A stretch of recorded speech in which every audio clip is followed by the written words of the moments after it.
Quem é esse moleque? Quem é o Wagner? Da onde veio? Do que se alimenta? Já está treinando aí com o Dudu. Quem é o Latifi? Quem é esse menino? Tá indo bem? Tá Pois treinando é, bem? Camisa 10, é isso? Meia? pois é, Massini.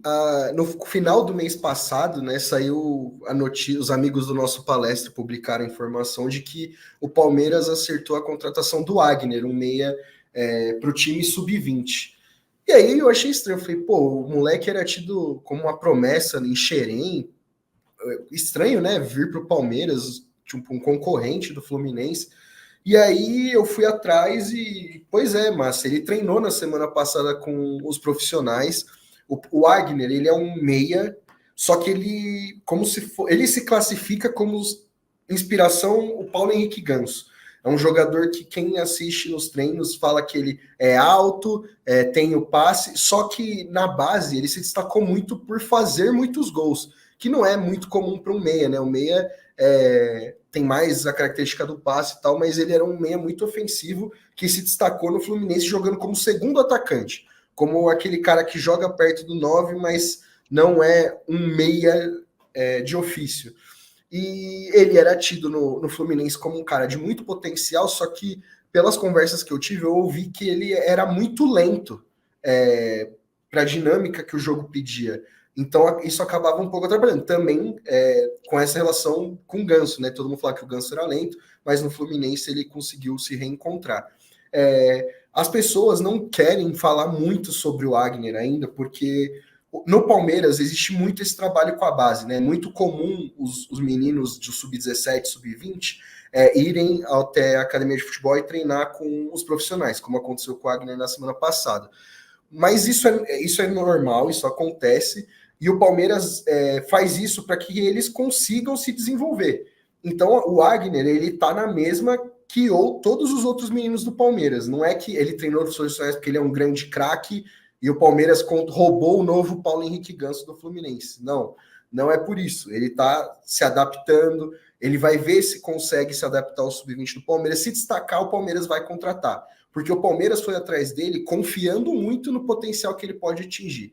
Ele era reserva no time sub-20 do Fluminense, ele se lesionou no ano passado e acabou perdendo espaço, mas ele era o titular. Então, é um nome para a gente manter no radar e ver nas competições sub-20, né? A TV Palmeiras faz a transmissão dos campeonatos para você que quer assistir, para acompanhar esse novo nome que é mais um daqueles que o JP Sampaio foi atrás. Não é à toa que o Wagner veio para o Palmeiras, é um jogador que veio para a base, mas que o Palmeiras vê boas vantagens para um futuro e quem sabe até chegar ao profissional.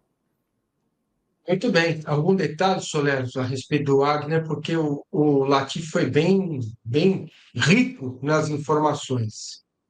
É, por sinal, ele citou, né, por último, o João Paulo Sampaio, e hoje, né, o Luigi, ele publicou nas redes sociais uma foto com o Vitor Reis ali em 2015, 2016, quando o Palmeiras estava se preparando para retomar o futebol profissional. Esses dois já estavam na base com 10, 11 anos, captados por João Paulo Sampaio, né, os dois ali dentro do busão, viajando. Então, o homem conhece do riscado, né, o João Paulo Sampaio.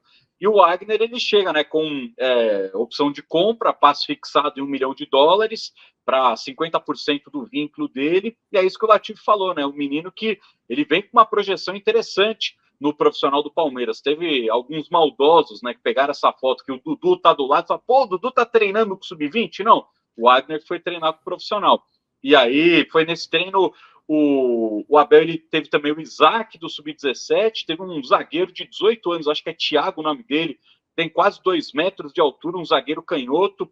Foram alguns meninos do Sub-20 e do 17 que participaram dessa atividade, por sinal, até o próprio Wagner, ele marcou um dos gols na atividade e o time dele acabou até vencendo essa atividade na academia de futebol. Então, é um cara que quando a gente olha para a base do Palmeiras, ele tem um perfil um pouco diferente. Hoje, o 10 da base, quem joga com a 10, mas ele não é propriamente o meio armador, é o Alan, que é um jogador de drible, de velocidade, que ele joga mais aberto pelo lado. Então, o Palmeiras normalmente revela do meio para frente um jogador mais baixinho, de velocidade, de drible, talvez o próximo grande, o jogador mais alto, o Palmeiras vai revelar daqui a pouco, do meio para frente, vai ser o Tales. Então também é uma mudança no tipo de jogador que o Palmeiras busca no mercado nas categorias de base, que busca para sua formação. A gente viu Estevão, tem 1,70 m e pouco, está crescendo ainda.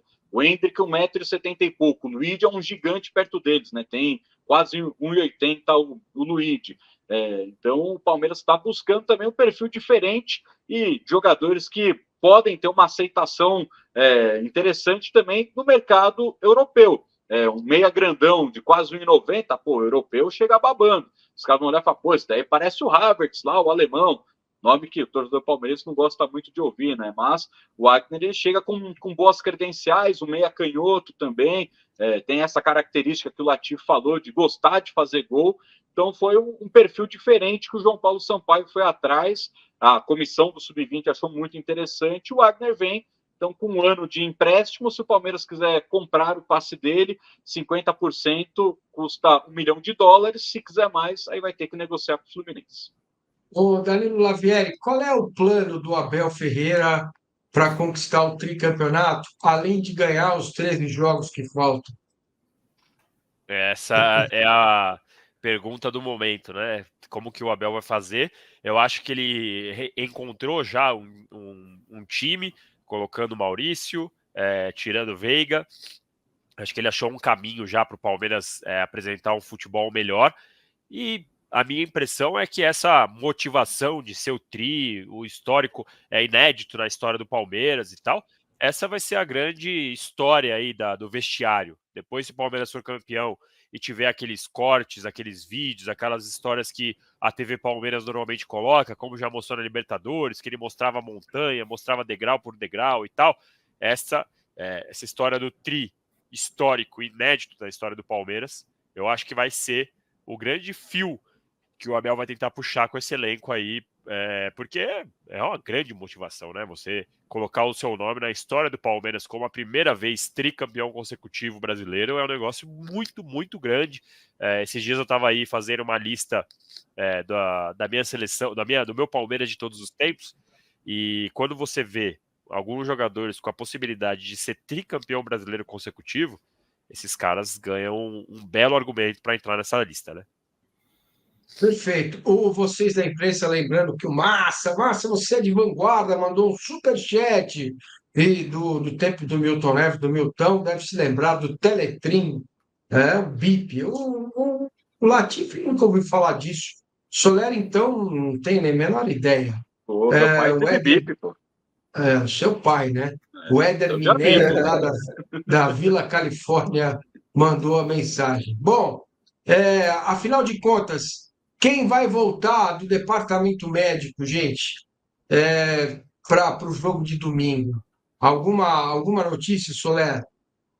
Provavelmente só o Vitor Reis e no máximo o Lomba. O Vitor Reis está em transição física, o Lomba ainda estava com problema físico, né, uma pubalgia, talvez o Lomba também retorne. De garantia, só o Vitor Reis retorna, né? O Mike ainda está com problema panturrilho, o menino com lesão na coxa esquerda, agora tem a suspensão do Zé Rafael, então certamente o Abel Ferreira acendeu uma velhinha lá no seu escritório para o Richard Rios voltar intacto e com uma pegada de Richard Rios na Copa América nesse retorno, porque não tem outro segundo volante para domingo. Latif, o Vitor Reis volta para a vaga do Gomes? Você acha que o Gomes não é mais o mesmo?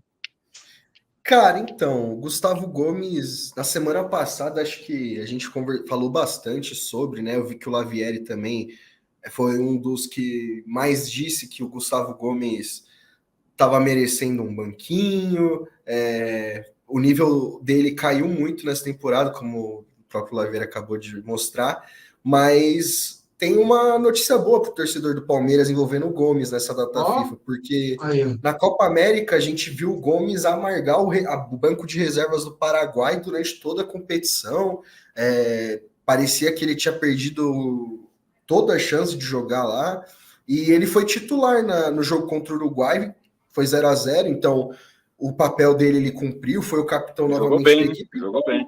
Então, é um alívio, né, se a gente pode dizer assim, porque Realmente o Gomes estava mal, e eu acho que isso também faz bem para ele justamente nessa briga, viu, Mancini?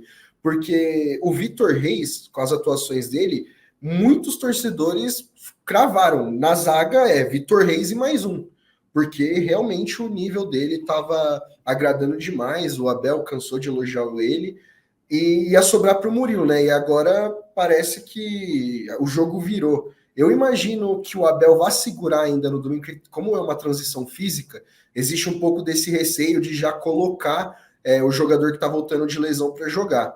Mas também depende de como o Gomes voltar do Paraguai, pode ser que a zaga seja uma das mudanças, né? Mas eu imagino que todo mundo em condições, hoje a zaga do Palmeiras é Gomes e Vitor Reis.